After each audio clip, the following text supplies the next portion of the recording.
ഭക്ഷണം കഴിക്കാൻ വേണ്ടി ഇരിക്കുക. നമ്മളിപ്പോഴും പറയുന്നത് ബിസ്മി എല്ലാം മറന്നു. സമൂഹമേ, നിങ്ങൾ ആലോചിച്ച് നോക്കി, ഇനി ബിസ്മി എല്ലാം നമ്മൾ മറക്കുവോ? അല്ലാഹുവിന്റെ റസൂലിന്റെ വാക്കാ, എന്തേ? ഈ ഭക്ഷണം തന്ന, ഈ ഭക്ഷണം കഴിക്കാൻ സൗകര്യം ചെയ്തു തന്ന, ഈ ഭക്ഷണത്തിൽ എല്ലാവിധ പ്രോട്ടീനുകളും ഉൾപ്പെടുത്തിയ, ഈ ഭക്ഷണം എൻ്റെ മേശമേൽ കൊണ്ടുവന്ന് വെച്ച് തന്ന, ഈ സൗകര്യങ്ങളൊക്കെ എനിക്ക് നൽകിയ മഹാനായ റബ്ബിനെ ഓർക്കാതെ സ്മരിക്കാതെ ഭക്ഷണം തിന്നുകേ, അയ്യേ എന്ത് നാണക്കേടാ, പറ്റൂല. അതാണ് എന്ത്? ദിക്ർ. അപ്പൊ ദിക്ർ എന്ത് വേണം? എല്ലാ അവയവങ്ങളെ കൊണ്ടും വേണം. ഉണ്ടോ? അതെ, കണ്ണുകൊണ്ട് ദിക്റുണ്ട്. എന്താ? കരയണം, അള്ളാഹുവിനെ പേടിച്ച് കരയണം. അത് കണ്ണിന്റെ ദിക്റാ. നമുക്ക് സാധിക്കണം, നമ്മൾ അധ്വാനിക്കണം, അല്ലേ? ചെവിക്ക് ദിക്റുണ്ട്. എന്താ ചെവിയുടെ ദിക്റ്? അള്ളാഹുവിന്റെ ദീൻ കേൾക്കണം, അള്ളാഹുവിന്റെ ഖുർആൻ കേൾക്കണം, അള്ളാഹുവിനെ കുറിച്ചുള്ള ഓർമ്മയും സ്മരണയും ഭയവും സന്തോഷവും ആഗ്രഹവും ജനിപ്പിക്കുന്നത് മുഴുവൻ കേൾക്കണം. അതെന്താ? ദിക്റ. ആർക്ക് ദിക്റ്? ചെവിക്ക്. നാവിന് ദിക്റുണ്ട്. ആ ദിക്റ് മാത്രമേ നമുക്ക് എന്തുള്ളൂ? അറിയുള്ളൂ. നാവിന് ദിക്ർ എന്താ? അത് സുബ്ഹാനല്ലാഹ് അൽഹംദുലില്ലാഹ് അല്ലാഹു അക്ബർ എന്ന് പറയലല്ല, മറിച്ച് എന്താ? പടച്ച റബ്ബിന്റെ ആയത്തുകൾ കണ്ടാൽ അറിയാതെ നമ്മുടെ മനസ്സിൽ നിന്ന് നാവിലൂടെ പുറത്തേക്ക് വരണം, റബ്ബനാ മാ ഖലഖത ഹാദാ ബാത്തിലൻ സുബ്ഹാനക. അതാണെന്ത്? ദിക്ർ.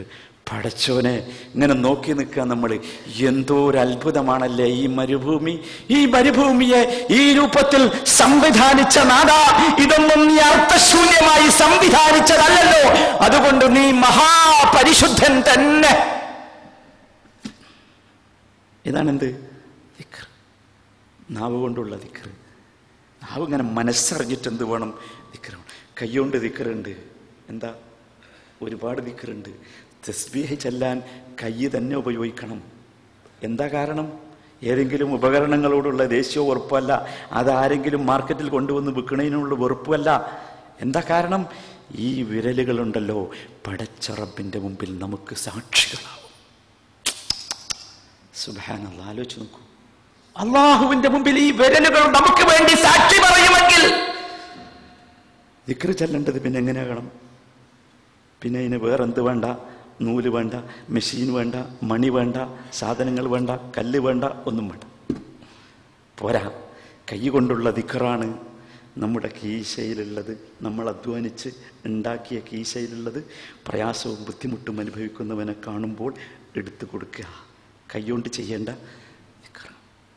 ശരീരത്തിന് മൊത്തം ദിക്റുണ്ട്. എന്താ? അള്ളാഹു എന്തിനാണോ ഈ ശരീരം നിശ്ചയിച്ചിട്ടുള്ളത്, നിർണയിച്ചു തന്നിട്ടുള്ളത്, അതനുസരിച്ച് ശരീരത്തെ മാറ്റുക. മനസ്സിന് ദിക്റുണ്ട്. എന്താ? റബ്ബിനെ കുറിച്ച് ഭയപ്പെടുക, റബ്ബിനെ കുറിച്ചുള്ള ആഗ്രഹമുണ്ടാക്കുക. ആത്മാവിന് ദിക്റുണ്ട്. അതേതാ? സമ്പൂർണമായി ആത്മസംതൃപ്തിയോടുകൂടി റബ്ബിനെ കാണുക, റബ്ബിനെ സ്വീകരിക്കുക, ദീനിനെ അംഗീകരിക്കുക. ഇങ്ങനെ ജീവിതത്തിലെ ശരീരത്തിലെ മുഴുവൻ അവയവങ്ങളെ കൊണ്ടും ജീവിതത്തിന്റെ മുഴുവൻ മൂലകളിലും ദിക്ർ. അതാണ് യാ അയ്യുഹല്ലദീന ആമനു ദിക്റുല്ലാഹ് ദിക്റൻ കസീറ. അല്ലാഹു ആ ദാക്കിരിങ്ങളുടെ കൂട്ടത്തിൽ നമ്മെ ഉൾപ്പെടുത്തുമാറാകട്ടെ. ആ ദിക്ർ ഇങ്ങോട്ട് കേറിയാണ്ടല്ലോ, ഒരു മനുഷ്യനും നമ്മളൊന്നും ചെയ്യാൻ പറ്റില്ല. ഒന്നും, ഒരു ചുക്കും ചെയ്യാൻ പറ്റില്ല. അള്ളാഹുവിനെ കുറിച്ചുള്ള ആ സ്മരണ, ആ ചിന്ത, റബ്ബാണ് എൻ്റെ റബ്ബ്. എൻ്റെ മനസ്സിന് സമാധാനം നൽകുന്നത് റബ്ബാണ്, അല്ലേ? അലാ ബിദിക്രില്ലാഹ് തത്മഇന്നുൽ ഖുലൂബ്. യാ സലാം. അലാ ബിദിക്രില്ലാഹി തത്മഇന്നുൽ ഖുലൂബ്. അതെങ്ങനെ?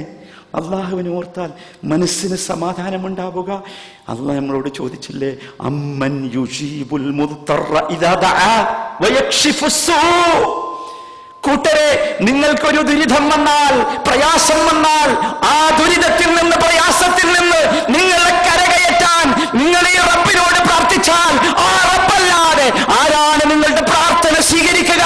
ആര് നിങ്ങൾക്ക് മറുപടി നൽകും? ആ റബ്ബ് നിങ്ങൾ ആലോചിച്ച് നോക്കി. എപ്പോ കുടുങ്ങിയാലും, മുൽത്തർ എന്ന് പറഞ്ഞാൽ എന്തോ? അങ്ങേയറ്റത്തെ കൊടുക്ക. ഏത് കൊടുക്ക് കുടുങ്ങിയാലും ആ റബ്ബ് നമ്മുടെ മനസ്സിലുണ്ടെങ്കിൽ, ആ റബ്ബിനെ കുറിച്ചുള്ള വഹ്ദാനിയത്ത്, ഏകത്വം റബ്ബേ എന്ന് വിളിച്ചാൽ ആ റബ്ബ് നമ്മളെ രക്ഷിക്കും, നമുക്ക് മറുപടി നൽകും. ഒരു സംശയം ആർക്കും വേണ്ട, ഒരു സംശയവും വേണ്ട. പക്ഷെ ആ റബ്ബ് മനസ്സിന്ന് പോകാൻ പാടില്ല, ആ റബ്ബ് മനസ്സിലുണ്ടാകും.